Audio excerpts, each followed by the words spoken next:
pasar. Jadi mohon maaf, untuk kenaikan yang sampai ribuan persen adalah pada saat cetak pertama SPPT PBB sebelum ada angka 250% kenaikan maksimal.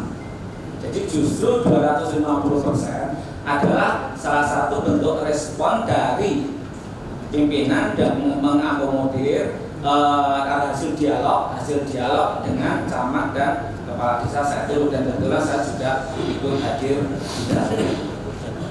Jadi kemudian ini juga sesuai dengan kewenangan Pak Bupati, karena yang bisa dilakukan adalah pengurangan, sehingga kemudian SPPT PBB apabila dijumpai kenaikannya lebih dari 250%, kenaikan 250% itu artinya begini, ketika tahun 2024 pajaknya 100, kalau tahun 2025 100 kan tidak naik, artinya satu-satu. Kemudian ketika 100 menjadi 200, artinya naik 100%, tapi kan 1 kalikan 2. Demikian juga ketika kenaikan 250% secara matematika adalah 3,5 kali dari PBB 2024, itu maksimal. Kenapa saya bilang maksimal? Karena kenaikan ini bervariasi. Ada yang sampai, ada yang di bawah 50%, ada yang di bawah 100%. Ada ada klasifikasi ketika kita lihat, oh ternyata ada ya, bahkan ada yang kenaikannya kurang dari 10%. Ini sesuai dengan kondisi bidang tanah atau objek tanah yang bersangkutan. Barangkali untuk tanah-tanah yang sudah mengalami penyesuaian atau sudah sesuai, setidaknya mendekati harga pasar, maka dia kenaikannya sedikit. Tetapi perlu kami maklum juga bahwasanya sebelum kita menentukan tarif PBB, itu ada yang namanya penentuan NJKP. Mohon maaf kalau kita mendengar di sosial media mengatakan kenaikan kan 20% sampai 100%. Itu adalah besaran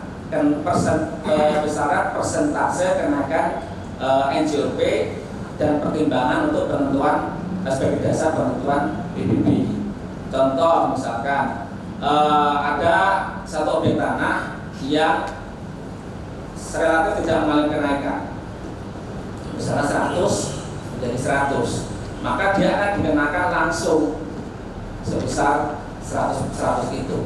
Nah, ini perbandingan terbalik. Jadi ketika objek tanah tidak mengalami penyesuaian yang signifikan, maka dia akan dikenakan 100% di NJKP-nya, sehingga dia langsung dikenakan tarif pajak PBB yaitu 0,09 untuk lahan produktif, 0,1 jika NJKP-nya itu lebih sampai dengan 1 miliar, dan akan kena 0,2 jika harganya itu mencapai lebih dari 1 miliar.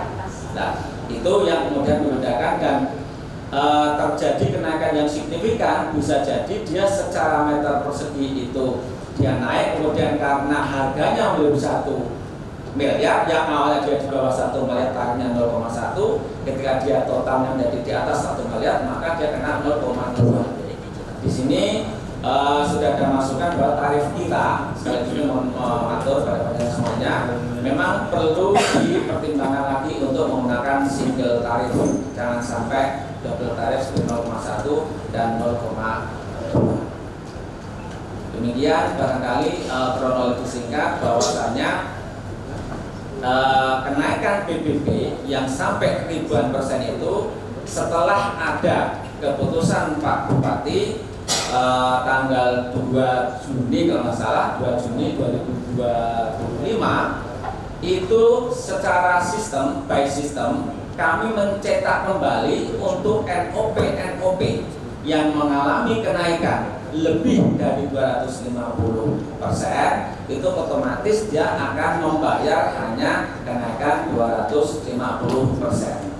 Andaikan kemudian masih ditemukan, kami siap dikonfrontir, kami siap untuk meneliti, karena ketika sudah ada kebijakan seperti itu, kami kemudian mengumpulkan kepala desa di ruang kami di BPKD, Pak semua camat, kemudian ketua paguyuban dan mengikutsertakan anggota 1 atau 2.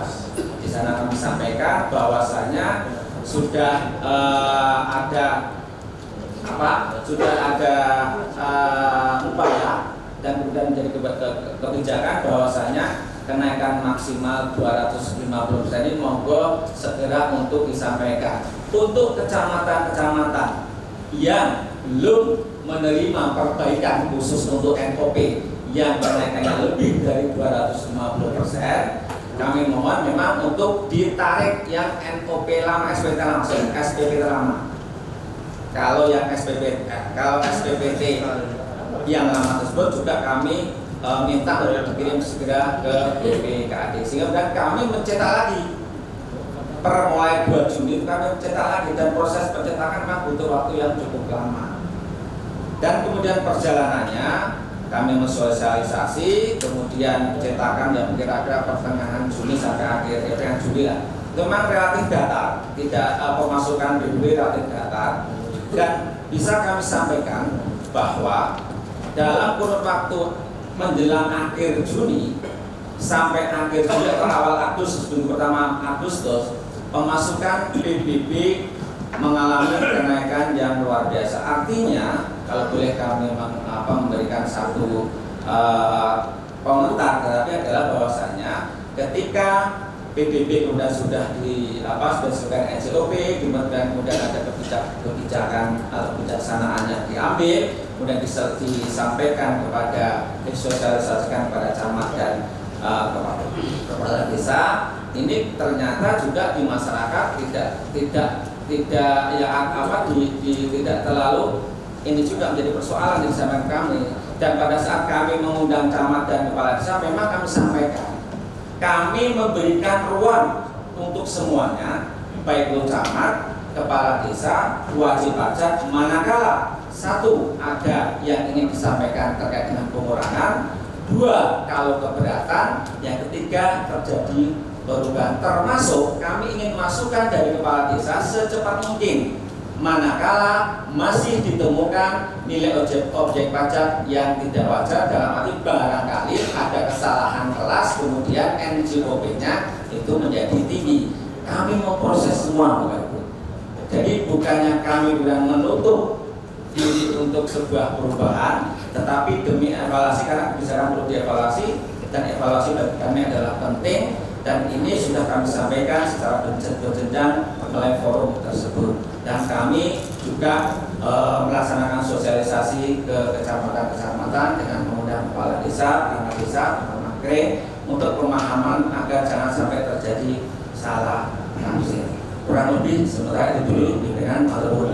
Terima kasih Pak PLT, rasa-rasanya penjelasan Bapak ini cukup lengkap, detail, kronologis, sehingga pajak dari ribuan turun ke 250, prosesnya seperti apa kita detailkan. Tapi nanti tidak menutup kemungkinan kami cek lagi cross check ke belakang ya Pak. Oke, teman-teman siapa dulu nih? Pak Madun, habis itu Pak Narso. Oke, monggo. Terima kasih Milan. Yang pertama yang ingin saya sampaikan, di beberapa kesempatan itu Pak Bupati selalu menyatakan bahwa kenaikan PBBB 2 ini adalah karena amanat perda yang dibuat oleh DPR sebelum ini dan juga oleh Bupati sebelum ini. Selalu saja begitu. Padahal setahu saya Perda nomor 1 tahun 2024 itu tidak ada yang berubah dari perda sebelumnya. Pengenaan pajak 0,1% kalau nilai objek pajaknya itu kurang dari 1 miliar. Lebih dari 1 miliar 0,2. Kemudian NJOP itu mutlak domainnya Bupati, bukan kita, bukan DPRD, tetapi selalu yang dari landasannya selalu adalah bahwa ini adalah produk perda sebelumnya, perda yang dibuat oleh DPR, selalu saja begitu. Nah, ini yang kami sesalkan. Itu satu. Yang kedua, di Perda itu mengamanatkan juga kenaikan itu di angka 20% maksimal 100%. Nah, ini juga menjadi perhatian kita. Padahal menurut apa yang disampaikan oleh beberapa kepala desa tadi, awal mula konsepnya bahkan ada yang kenaikannya itu sampai 5.000 sampai 7.000% kenaikan itu. Angka ini itu dari mana? Keyakinan saya angka ini adalah dari BPPKAD yang bikin, disampaikan kepada Pak Bupati, Bupati kemudian disampaikan kepada di dalam beberapa kali sosialisasi itu. Bisa angka muncul itu angka dari mana? Rasionalitas apa yang dipakai kenaikan PDB sampai sebegitu besar? Itu yang kedua. Kemudian yang ketiga yang ingin saya sampaikan, Bapak menyampaikan bahwa setelah sosialisasi antara bulan apa tadi ya, saya kurang jelas tadi itu, penerimaan pajak menjadi lancar. Itu adalah suatu kesimpulan yang terlalu tergesa-gesa. Tahukah Bapak di lapangan bahwa kenaikan pajak ini sangat meresahkan masyarakat? Bapak menyampaikan setelah sosialisasi masyarakat menerima sehingga penerimaan itu lancar. Apakah Bapak sudah melihat di bawah kenaikan penerimaan menjadi lancar antara lain seperti yang kami dengar di beberapa tempat? Itu karena ada mobilisasi yang masif dari aparat, dalam hal ini Pak Camat dan kepala desa, untuk bertekad pada bulan harus lunas dan sebagainya itu.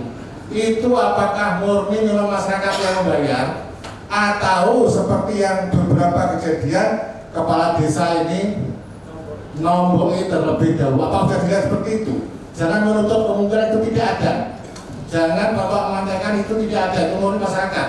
Dan seperti itu. Faktanya apa? Faktanya masyarakat sangat resah yang diwujudkan di dalam beberapa kali